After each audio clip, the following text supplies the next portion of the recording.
Hello. 1 second. Gonna get behind you. But we're live. I'll get this out of the way, I guess. It's fun.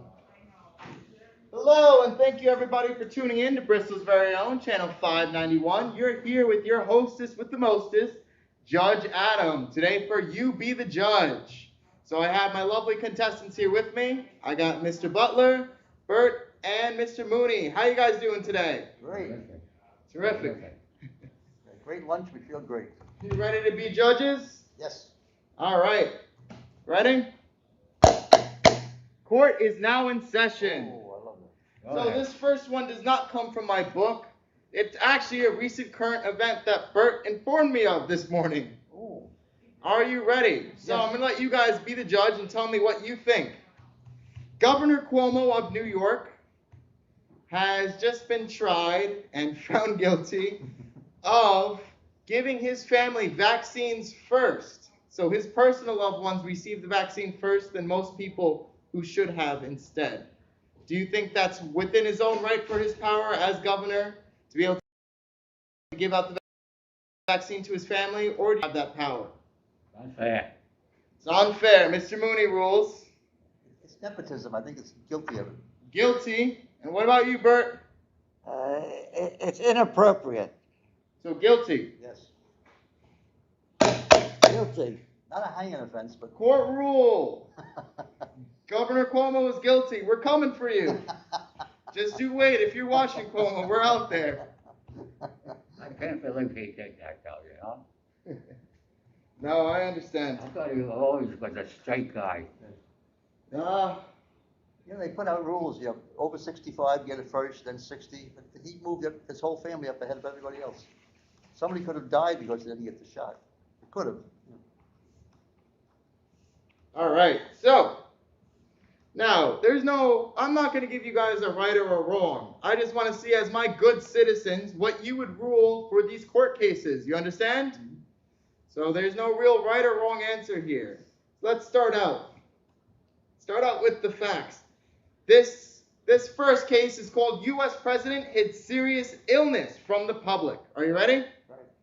All right. On May 27th, 1893, President Grover Cleveland was told he had cancer of the jaw. The 56-year-old president believed no one, not even his wife, should know of his illness. News was spread that the president was vacationing at his summer home. On the evening of July 1st, 1893, the president traveled secretly to a friend's yacht in New York's East River. A specially made chair was waiting for him to hold the president during his surgery. Physicians arrived separately and under the cover of darkness. Only a handful of people in the world knew the surgery, which fortunately was a complete success. So let's go over the facts.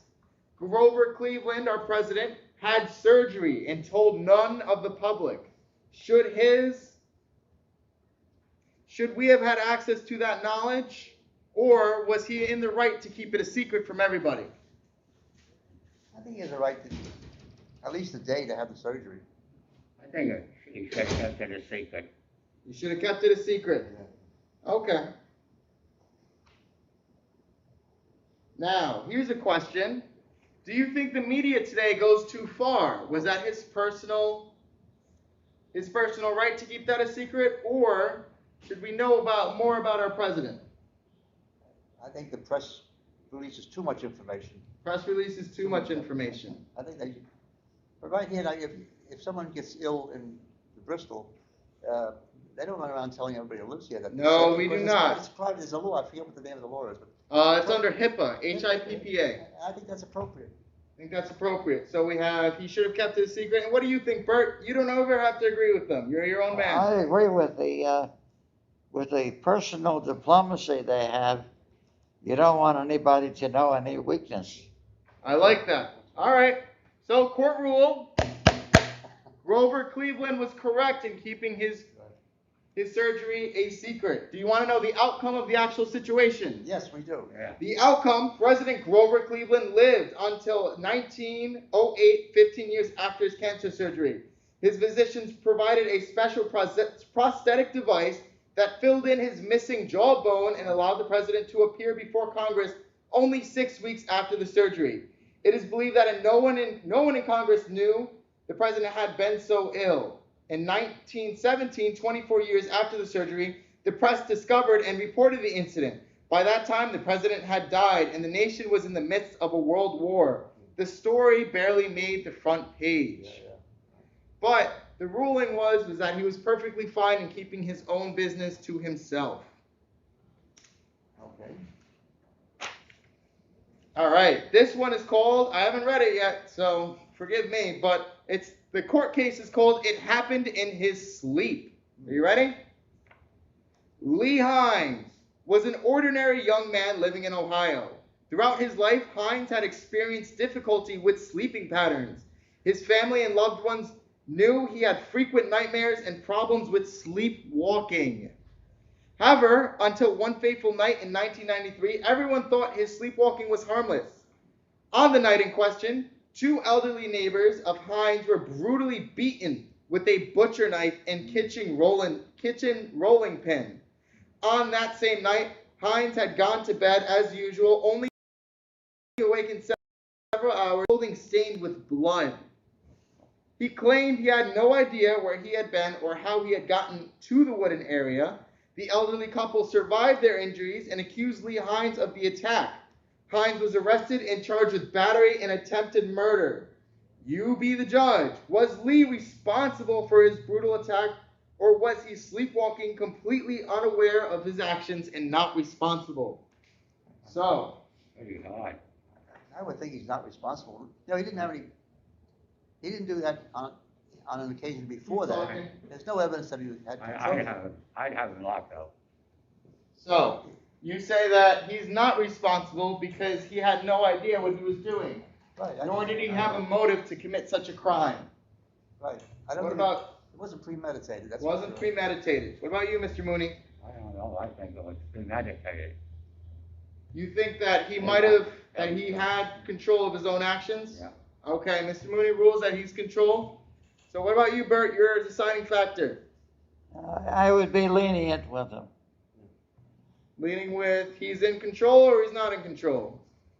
I wouldn't know, but I would be lenient in any court decision for him. Okay. So he was charged with with battery and attempted murder. Do you think that ruling is correct? No, too severe. I didn't fool it in. That's all. He had, So- he had a mental problem. It says some things to talk about. Is it possible to commit a brutal crime while remaining sound asleep? If so, why did Hines not awaken to the screams of his victims at their attempts to defend themselves? How would you feel if you were an elderly couple brutally attacked? Would you believe that the outcome of this trial was a fair one, given the circumstances of your lives after? In my mind, I think he needs medical help and assistance, and that's. I would definitely agree he needs medical assistance. And I think if they put him in a hospital to get that would be appropriate. That's right. All right.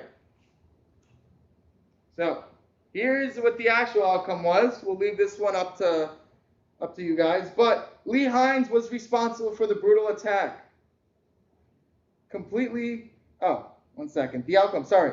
The case of sleepwalker Lee Hines went to trial. The jury acquitted Hines of all charges and concluded that he had a history of sleepwalking and was unaware of his actions while sleeping. Hines now sleeps with a security system that prevents him from leaving his bedroom at night. Good. So he got to walk free because they acquitted him, saying he had a habit of sleepwalking. But in order for him to be allowed back into society, he must be kept at watch or locked up while being asleep. Okay, I go with But that. they didn't recommend any medical assistance, huh? No, they just said can't leave your room. Wow. What state was that in, you know? It doesn't tell me what state they're in. Some of those southern states, They're a little different. Depends on if you're Democrat or Republican, but we'll leave that out.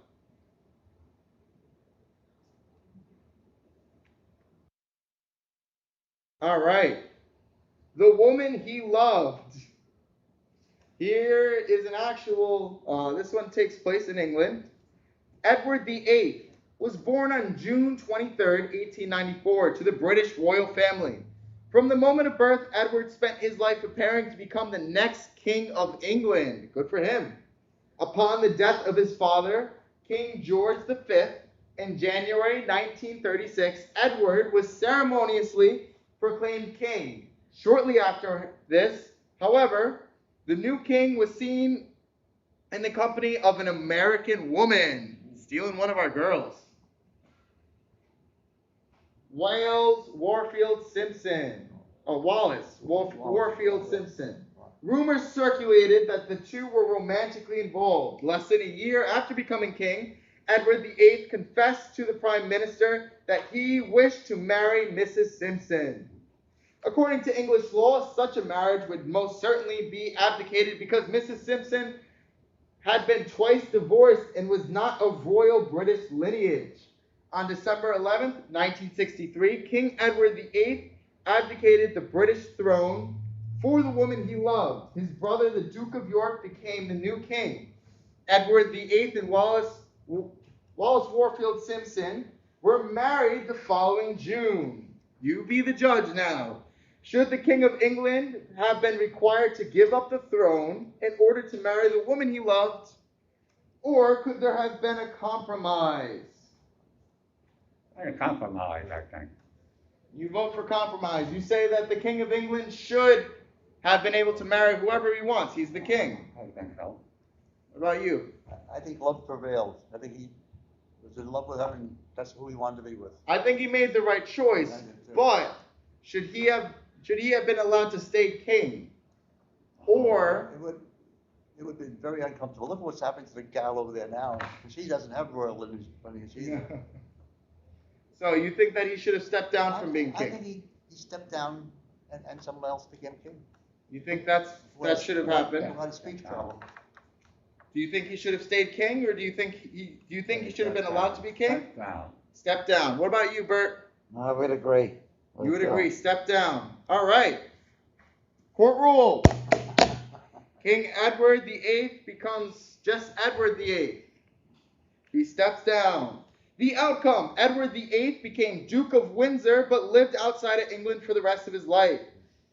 He and his wife resided in Germany until the outbreak of World War II from 1940 to 1945. Edward served as governor of the Bahamian Islands. Later, the couple lived in the United States and France. They returned to England only once upon the death of his brother, King George VI.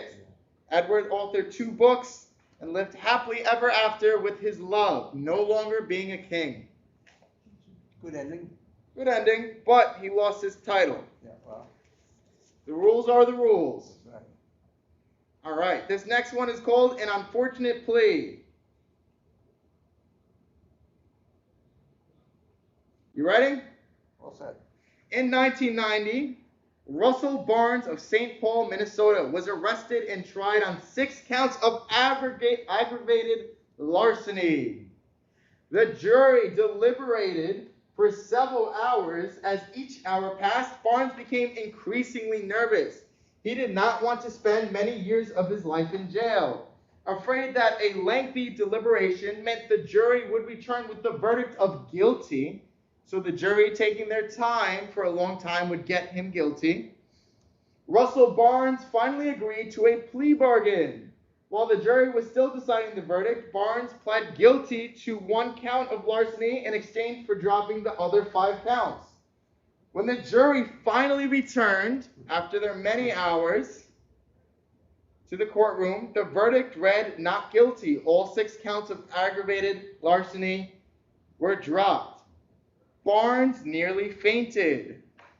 You be the judge. Which decision should stand as official? The plea bargain of guilty on 1 count, or the jury's decision of not guilty on all counts? So here we have this man, before the jury came out, said, I'm guilty. He put his hand down on the book and said, I'm guilty for one of these counts. In an agreement, they would drop the other counts. However, let's just say 5 minutes later, the jury came out and decided that he wasn't guilty of anything. So which should stand, him saying he's guilty or the jury's decision? The jury's decision to stand, but you think they should have been dismissed if he pleaded guilty? The DA didn't. I agree with that. I agree with Really? that. You think it should be He dismissed? bet on the wrong horse, that's for sure. He definitely did. Definitely bet on the wrong horse. But, so you think that he should, that his plea of guilty should still stand because the jury should be dismissed after he himself said he was? Somewhere I think the district attorney in that case should have told the jury, and they should have been advised of that development before the decision. That's a hard decision. Yeah, It's a tough decision. yeah.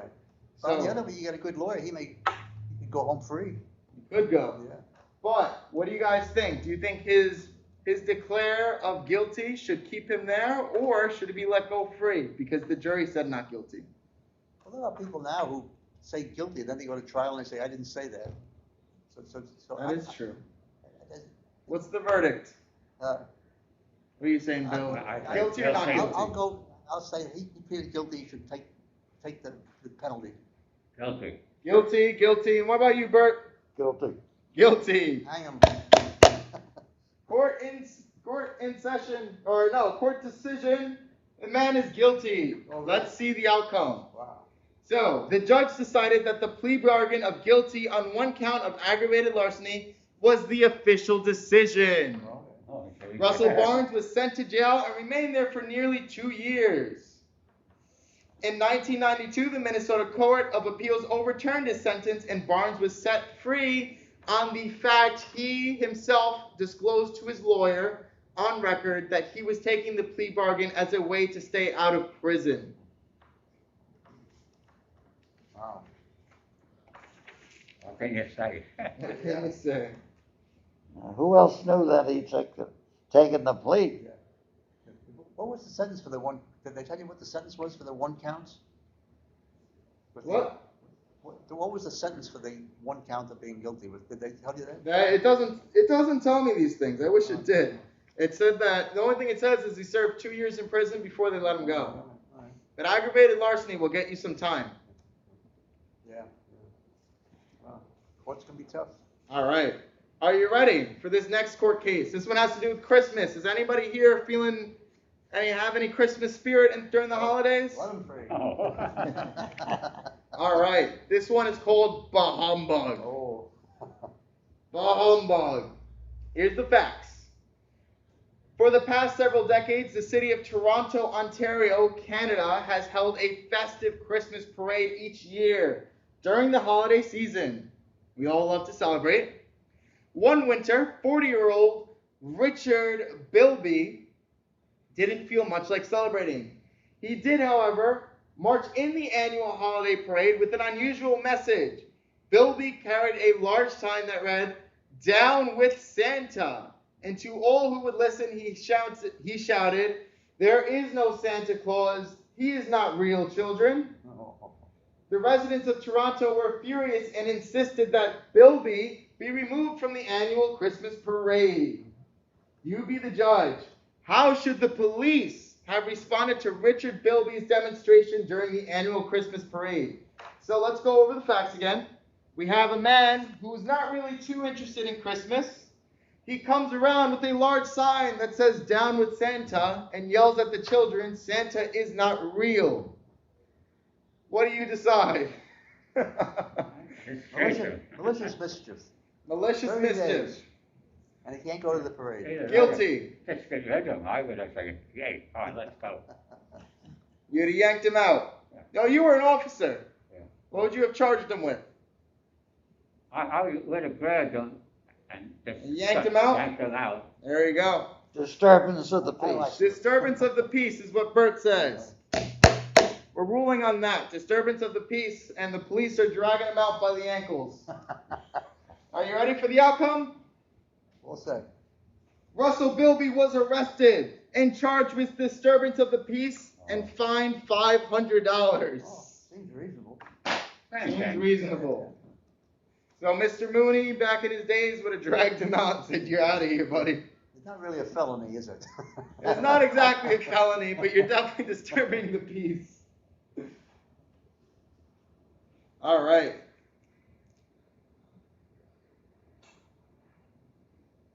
You ready? Hey, go ahead. This next one is called Man Needs a Good Resume. The facts. Not too many years ago, Pete Olson, a 26-year-old resident of Kansas City, Missouri, had one goal in life.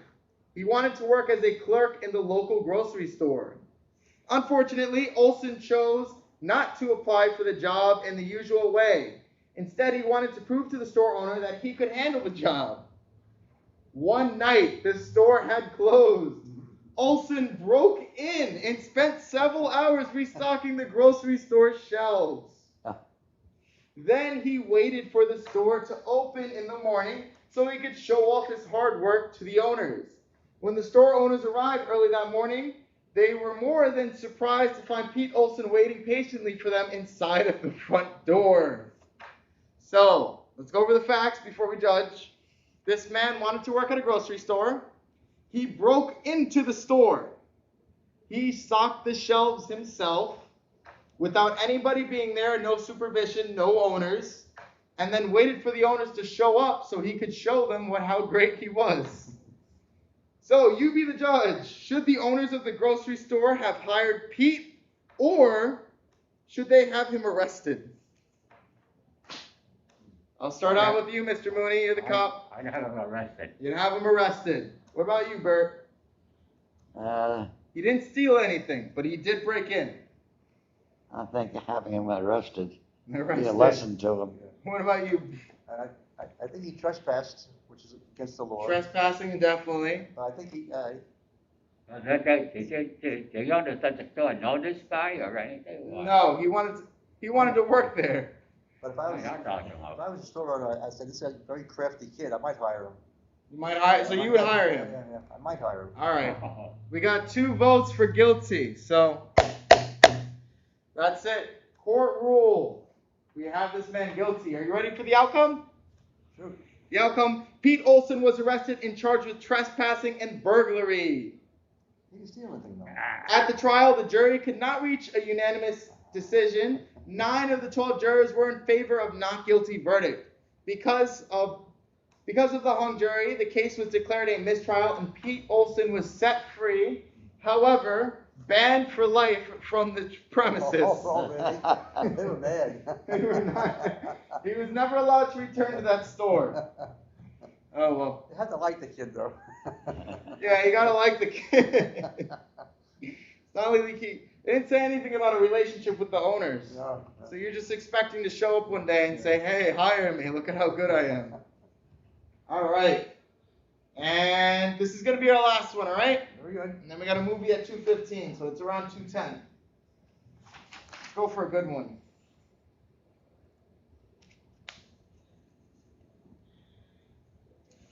All right. This one is called The Sadistic Homeowner. I'm assuming you all were homeowners at some point? Yeah, but not sadistic.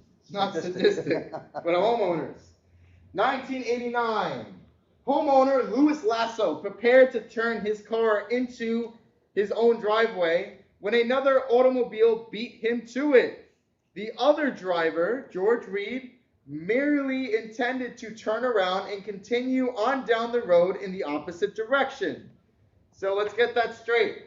You're going home. Somebody pulls into your driveway before you do as you're going to park your car. Now the person pulling in just wants to turn his car around and go out. It seems, however, that Lasso despised others using his driveway to turn around. He immediately blocked Reed, the other men in his driveway's exit, with his own car. Lasso then jumped out of his vehicle and grabbed Reed's car keys. Reed was, of course, shocked, and he demanded the return of his keys so that he could leave the stranger's driveway. Lasso refused, obviously enjoying the confrontation. Instead, he demanded that Reed hold his nose and hum the song Yankee Doodle Dandy before he would be permitted to leave his driveway with his own car. Reed stared at the man in amazement. The homeowner, still holding Reed's car keys, then telephoned the local police and asked Reed be arrested for trespassing. So let's get this one straight because it might be a little confusing. Let's just say I'm a homeowner. I'm going to take over George. No, I'm going to take over Lewis, and you're going to be Reed. So I'm a homeowner. Bill pulls into my driveway as I'm pulling into my house. Bill doesn't live there. I then see Bill's car in my driveway. I get out. I block his car from exiting. I get out of my car and take the keys out of Bill's car, stranding him in my driveway. I then tell him, in order for you to have your keys back and leave, you must hold your nose and hum Yankee Doodle Dandy. When Bill says, no, you're crazy, I call the police and ask that Bill be arrested for trespassing. So, you be the judge. What should the police do when they arrive? That's a tough one. What should the police do when they arrive? That guy probably saw people U-turning 100 times, and this time it just went up to here on him. There was no sign saying you couldn't pull in. He didn't say there was a sign. No, there's no sign saying no trespassing. I think when he took the keys out of the car, it's almost like the guy, he was I don't believe the kidnapping police him did almost. anything. You don't believe that the what? The police did anything. The police? Oh, they showed up, didn't they? Yeah, they showed up, but what should they do when they arrived? Give me a ticket for U-turn. A ticket. That's right. So, what do you think? You're the actual cop here. The guy that's making the complaint is a tough guy. Yeah. Once they're locked up, they gotta lock them up. But if Okay. they talk to Ivan, But you're gonna try and talk to him and get him just to let the nice man go. well, Okay. not a nice man, but Yeah. the situation of try it first time, well, All right. And what about you? There were two crimes here, possibly. Yes. And when the homeowner said to him, you've got to hold your nose and so forth, Yeah. where is that in the statute as a penalty? That's right. You can't make your own penalties up. Yes. Okay. That's a good one. So, I'm not going to make any ruling on this one. Not because we're divided, but because I... So, are you ready for the outcome? Yes. So, Lewis is a homeowner, just to get that straight. Police arrested homeowner Louis Lasso for kidnapping, theft of car keys, and simple assault, terroristic threats, and unlawful restraint. Also, and false imprisonment. So, because of the fact he took the keys of this man, he not only blocked his car in, but stranded him on his own property. So that is definitely a case of kidnapping. Wow. There was no charges placed against George Reed, who is the man who pulled in. The trial was set for September 14th, 1989. However, George Reed never appeared in the courtroom, and the case was dismissed. So the homeowner instead got charged because, here's the other thing it says as a little anecdote, it is not illegal to use someone else's driveway. You cannot park in a driveway, but you can use someone else's driveway to turn around unless it indicates no trespassing. So there was no sign that said no trespassing. So not that you want other people to use your driveway, but it's an open road. He was making a simple turnaround. No one had the right to come take his keys out of his car and kidnap him. All right. So imagine a cop could talk to each one and resolve that under normal conditions. Normal conditions, but you have to remember this is a man who walked up to his car, took his keys out, and told him, "Hold your nose and sing Yankee Doodle." He went beyond, above and beyond. Yeah. Above and beyond.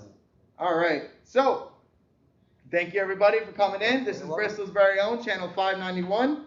2:15. We're gonna have a movie come on called The Pursuit of Happiness, and we're also going to have, I believe, music requests out on the patio. So thank you all to my lovely contestants who came out. Thank you. I'm going to take this off the air, and you all take care. Thank you, Judge. Okay, thanks. This has been Judge Adam. I got a parking ticket on the way in.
Bye.